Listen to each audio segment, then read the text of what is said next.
Now in today's video, we are talking. It's what you're doing, making me feel like I'm falling. And when you're moving, I can hear my calling. There's no one else here that I see but you. It's what you're doing that's making me feel like I'm falling. Yeah, I'm falling in love.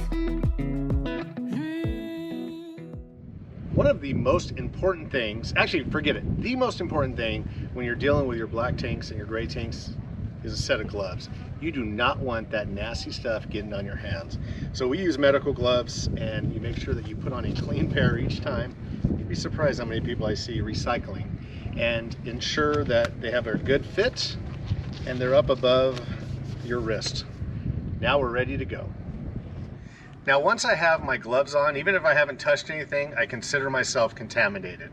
So before I do that, I set everything up and I get it all ready to go, including my black tank flush. I get the hose ready to go so that I can have that all prepared. And the other thing I'm going to try to do is I'm going to try to only use one hand so that I can actually turn on the water valve. Now, in some cases, two people make this a lot easier, and we're going to talk a little bit more about flushing that black tank. Our travel trailer actually has two gray tanks, and it used to be we'd stay hooked up in the back. I'd flush the black and then I'd flush the gray tank that we use from showering and washing your hands. But there's still some debris that gets caught up in your front gray tank that comes from your kitchen. Coffee grounds, various food products. So I've changed the way we do it, and I actually flush that one first and then I move it to the back. So all you're gonna do in that case is you make sure everything is secure and just simply pull the valve. Once all of that's drained out, I'm gonna let it sit for a moment, disconnect it, and then we're gonna move it to the black tank. All right, now you wanna make sure that all the fluid is out of it and nothing is dripping. Even if it's dripping slowly, that still means there's stuff in your tank. Once it's stopped flowing, you're gonna close your valve, make sure that it's fully closed, and then I'm gonna remove this. Now you have to be careful because you may have stuff that's stuck in, you know, kind of the P-trap there. So be very careful as you remove that and lift it up and away. And as you can see, a little bit even came out, so you want to be careful with that.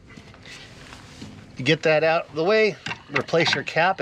This is one of the things I tend to forget to do, and it's really kind of important. You can get in trouble for that and fines. Make sure your cap's on secure and move back to your black tank. Okay, the next step in the process is now we're going to pull the black tank. So the inlet to the sewage or the septic system is actually a little bit higher than the hose will sit. So I replaced what I call the bridge back in line, and now it's going to drain downward. Make sure all 4 points of contact are there when you attach, and then always pull the black tank first. And never pull them both at the same time.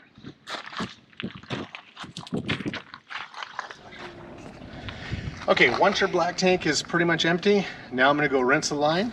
And normally, like I said, I'd have two people doing this. Fortunately, my other person is filming. So I'm gonna actually use the back of my knuckle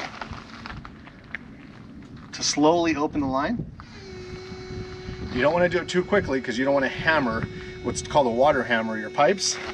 Once the hose is charged, then I'll open it all the way. Now what I'll do, because I touched this, is I'm now going to later take a sanitizing wipe and wipe it down before I actually remove it or touch it again with bare hands. You'll notice that it actually will start flowing out, and there is still a lot of contaminated liquid in there. So in a moment, I'm going to let this flush for about a minute, and then I'm going to close the tank off. I'll close the tank, let Melissa know that she needs to keep an eye on it, and once it hits 2/3, I'm going to open it and let gravity kind of suck out whatever's in there. A lot of people will actually keep their lines open, and you should never do that, especially with a black tank. A gray tank, there's kind of arguments that are supported on both sides. But on a black tank, if you leave your tank open and all the fluid comes out, what's left is going to be a nice pyramid of excrement, which you do not want to have to deal with. So make sure that you keep your tank closed all the way. The more it's filled, the better it's going to flush out. So about now, I'm gonna go ahead and close it off and let Melissa know to keep an eye, and then we'll recycle this. Melissa, the black tank's filling. Okay. Now we actually repeat this process at least twice, sometimes 3 times, and a very rare occurrence 4 times, but we try to get it so that the water is coming out relatively clear from the black tank. It does suck because this is a waste of water, but it's the only way that we can ensure the tank is fully cleared out and that we don't have debris caught on the bottom. And really, when you're using it as often as we are, you don't want to mess around with your black tank maintenance. All right, once the black tank is clear, running clear, I'm going to close the valve all the way, and I'm going to notify Melissa that she can go ahead and start what she does on the inside. Once I know it's clear, I'm going to open the gray tank and let all that beautiful soapy water flush my hose. Melissa, you can work on the black tank. All right, so another important part of your black tank management is you want to make sure you don't have too much of that smell. It's going to come through potentially a lot of times when you're traveling. So one way you can try to reduce or eliminate that smell is by using some enzymes. We use a natural enzyme that is safe. So pretty much you just read the instructions on the bottle. Ours is 2 ounces for a 40 tank. So you're just going to pour it in, and typically I just fill the bowl until it reaches the top once or twice, so the suds aren't going to be sitting in the bowl. And then also just to clean out the container here, so it's not going to be overly sudsy and have that chemical sitting in it. Or I guess it's not chemical, it's natural enzymes, but I still don't want to have it sitting in my cabinet drawer when I go to store it.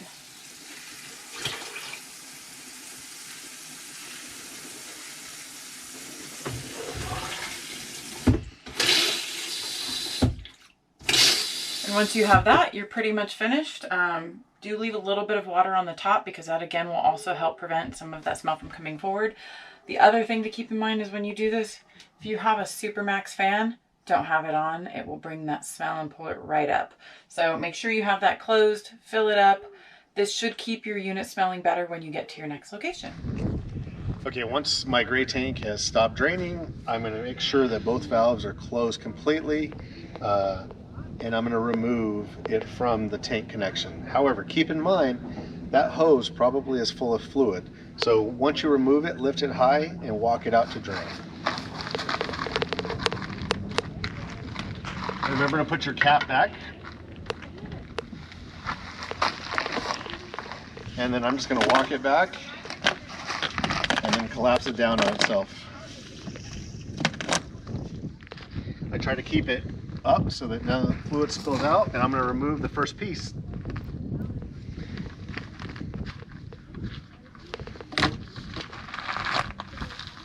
Now those are not very easy to take apart, disassemble. So I have a little trick that I've learned for how to remove the second one. The first one I got to do it down there. I have tied some rope onto it to make it easier. We actually put it in the bumper. I hate doing that, but I haven't had a chance to build an assembly for it yet. So I place it into the bumper with the rope first and placed inside. I can use that as leverage so that I can use both hands to turn in counterclockwise way. And there's a little bit of fluid left in there, which is really why I hate putting it in the bumper. And then I'm going to leave a little bit of the rope hanging out so it doesn't shift during travel. And I'm going to place this in. Next thing I'm going to do is I'm going to put both of these away before I take my gloves off, and I'll show you how to remove those.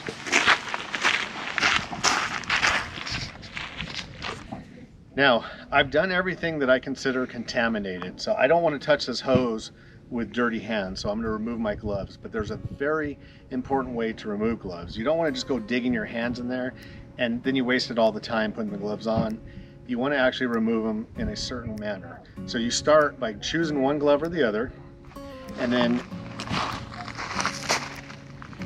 grab it from the middle and pull the glove off.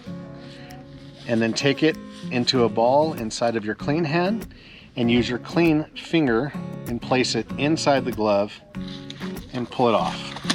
And keep everything encapsulated in its own. I'm gonna go throw this in the trash, and then I'm gonna clean and wash my hands before I move on to the next step. Thanks for watching today. Don't forget to check out our other how-to videos on our YouTube channel.